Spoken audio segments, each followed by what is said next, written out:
Hey guys, we got another World War III update. This time we're getting reports of North Korea. Apparently, North Korea is preparing for cruise missile strikes from the United States of America. After seeing last month's attack on Syria, they decided to repair their protective walls around different positions to brace for a possible strike of that magnitude. Now, honestly, we don't know the likelihood of any such strike happening from the United States to North Korea at this time. It seems like the Trump administration still wants to deal with this diplomatically. It's just, we've talked about this.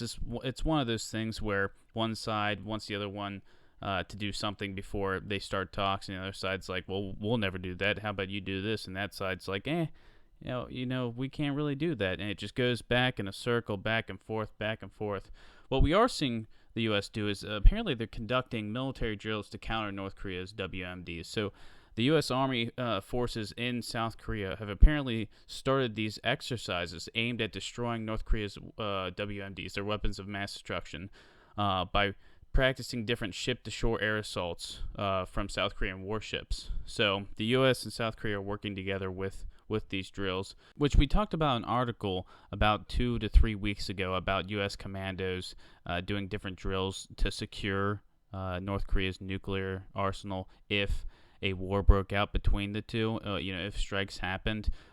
So this may or may not have gone along with that. This exercise was called Warrior Strike 7. The other exercise was unnamed. So at this point, this may be a completely different exercise altogether, and something that North Korea is going to see as a provocation.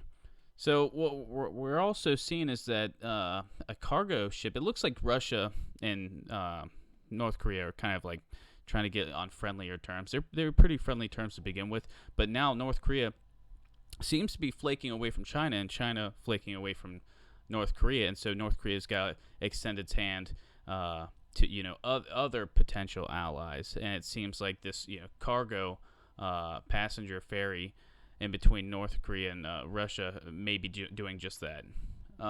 Another thing that we're seeing that's a little bit more raising the eyebrows here, something we talked about yesterday as well, is South Korea.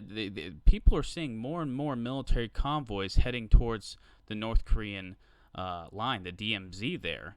And this is a lot. This is coming a lot from Twitter. Like, people are posting pictures like, wow, we're seeing these military vehicles all over the highway heading up towards North Korea, which is really interesting because the liberal president that was just elected, President Moon, who ran on this whole let's talk to North Korea. We don't want a war. We got to kind of deal with North Korea.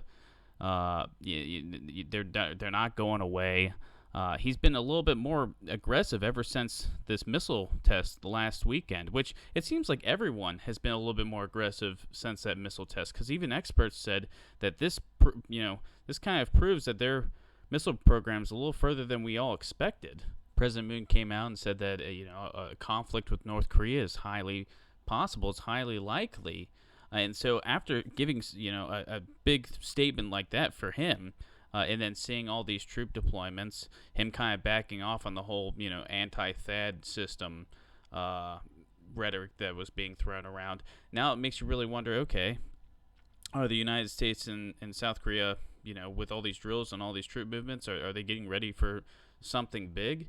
And while making this video, a little breaking news that came out is that Rex Tillerson came out and stated that the United States will hold talks with North Korea only before North Korea conducts no nuclear tests, no missile tests.